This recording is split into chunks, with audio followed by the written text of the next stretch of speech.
No és el més modern, ni això la última novetat, ni tampoc exigeix una gran capacitat física. El més nou s'anomena pescaturisme.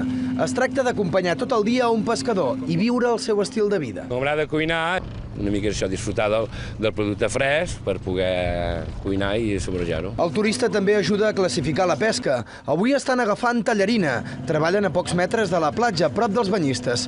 Les gàbies també agafen altres mol·luscs i el perillós peix aranya, la seva picadura, pot produir un intens dolor. Convertir a un apassionat del mar, a un apassionat de la pesca, en pescador professional per un dia és excel·lent.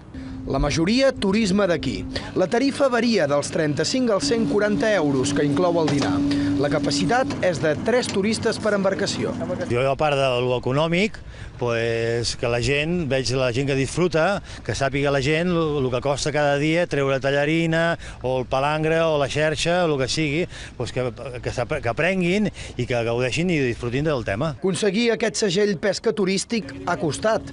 El més difícil, aconseguir que Capitania Marítima donés el vistiplau a la seguretat dels turistes. Abans d'embarcar-se, se'ls fa una xerreta de mitja hora, 3/4. Andalusia i Galícia ja han tirat l'ham per la iniciativa, tot i que per ara Catalunya és l'única que té regulada l'activitat.